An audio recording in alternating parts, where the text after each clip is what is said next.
Hello दोस्तों, आपका मेरे चैनल में स्वागत है। आज की कहानी भक्ति का प्रथम मार्ग है, सरलता प्रेरक कहानी। एक आलसी लेकिन भोला भाला युवक था आनंद। दिन भर कोई काम नहीं करता, बस खाता ही रहता और सोता रहता। घर वालों ने कहा, चलो जाओ निकलो घर से, कोई काम धाम करते नहीं हो, बस पड़े रहते हो।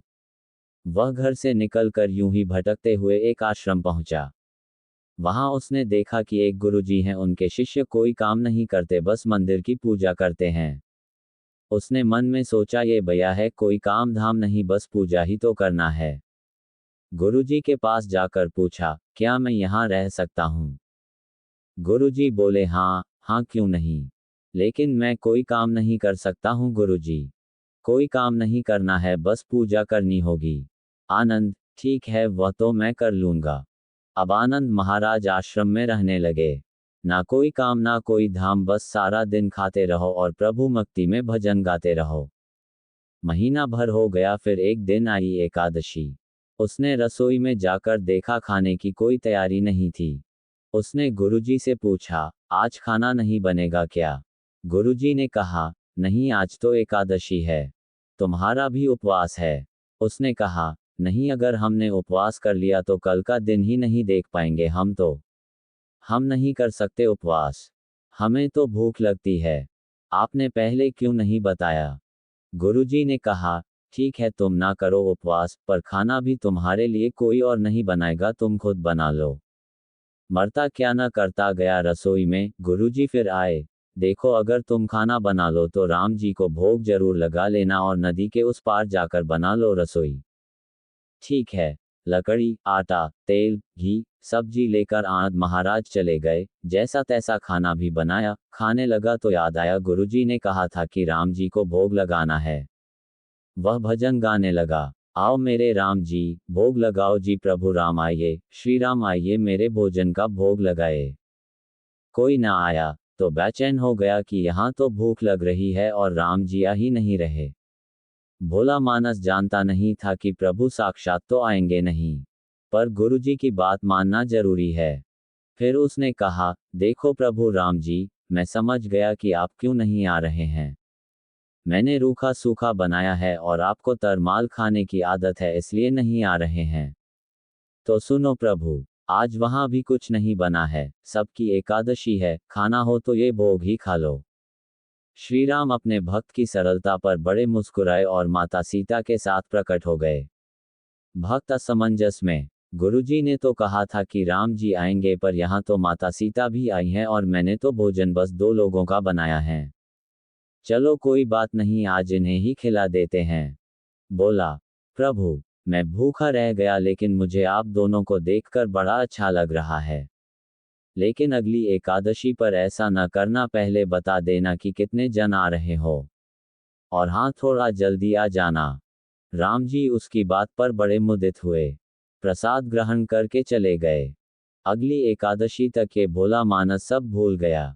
उसे लगा प्रभु ऐसे ही आते होंगे और प्रसाद ग्रहण करते होंगे। फिर एकादशी आई। गुरुजी से कहा, मैं चला अपना खाना बनाने, पर गुरुजी, थोड़ा ज्यादा अनाज लगेगा, वहां 2 लोग आते हैं। गुरुजी मुस्कुराए, भूख के मारे बावला है। ठीक है, ले जा और अनाज ले जा। अब की बार उसने 3 लोगों का खाना बनाया। फिर गुहार लगाई, प्रभु राम आइए, सीताराम आइए, मेरे भोजन का भोग लगाए। प्रभु की महिमा भी निराली है। भक्त के साथ कौतुक करने में उन्हें भी बड़ा मजा आता है। इस बार वे अपने भाई लक्ष्मण, भरत, शत्रुघ्न और हनुमान जी को लेकर आ गए। भक्त को चक्कर आ गए। यह क्या हुआ? एक का भोजन बनाया तो 2 आए, आज 2 का खाना ज्यादा बनाया तो पूरा खानदान आ गया। लगता है आज भी भूखा ही रहना पड़ेगा। सबको भोजन लगाया और बैठे बैठे देखता रहा। अनजाने ही उसकी भी एकादशी हो गई। फिर अगली एकादशी आने से पहले गुरुजी से कहा, गुरुजी, ये आपके प्रभु राम जी अकेले क्यों नहीं आते? हर बार कितने सारे लोग ले आते हैं, इस बार अनाज ज्यादा देना। गुरुजी को लगा, कहीं यह अनाज बेचता तो नहीं है, देखना पड़ेगा जाकर। भंडार में कहा, इसे जितना अनाज चाहिए दे दो, और छुपकर उसे देखने चल पड़े। इस बार आनंद ने सोचा, खाना पहले नहीं बनाऊंगा, पता नहीं कितने लोग आ जाएं। पहले बुला लेता हूं फिर बनाता हूं। फिर टेर लगाई, प्रभु राम आइए, श्री राम आइए, मेरे भोजन का भोग लगाए। सारा राम दरबार मौजूद। इस बार तो हनुमान जी भी साथ आए, लेकिन ये क्या प्रसाद तो तैयार ही नहीं है। भक्त ठहरा भोला भाला, बोला प्रभु इस बार मैंने खाना नहीं बनाया। प्रभु ने पूछा क्यों? बोला मुझे मिलेगा तो है नहीं, फिर क्या फायदा बनाने का, आप ही बना लो और खुद ही खा लो। राम जी मुस्कुराए, सीता माता भी गदगद हो गई उसके मासूम जवाब से। लक्ष्मण जी बोले क्या करें प्रभु? प्रभु बोले भक्त की इच्छा है पूरी तो करनी पड़ेगी, चलो लग जाओ काम से। लक्ष्मण जी ने लकड़ी उठाई, माता सीता आटा सानने लगी। भक्त एक तरफ बैठकर देखता रहा। माता सीता रसोई बना रही थी तो कई ऋषि मुनि, यक्ष, गंधर्व प्रसाद लेने आने लगे। इधर गुरुजी ने देखा खाना तो बना नहीं, भक्त एक कोने में बैठा है। पूछा बेटा क्या बात है, खाना क्यों नहीं बनाया? बोला अच्छा किया गुरुजी आप आ गए, देखिए कितने लोग आते हैं प्रभु के साथ। गुरुजी बोले मुझे तो कुछ नहीं दिख रहा तुम्हारे और अनाज के सिवा। भक्त ने माथा पकड़ लिया, एक तो इतनी मेहनत करवाते हैं प्रभु, भूखा भी रखते हैं और ऊपर से गुरुजी को दिख भी नहीं रहे, यह और बड़ी मुसीबत है। प्रभु से कहा आप गुरुजी को क्यों नहीं देख रहे हैं? प्रभु बोले मैं उन्हें नहीं देख सकता। बोला क्यों, वे तो बड़े पंडित हैं, ज्ञानी हैं, विद्वान हैं, उन्हें तो बहुत कुछ आता है, उनको क्यों नहीं दिखते आप?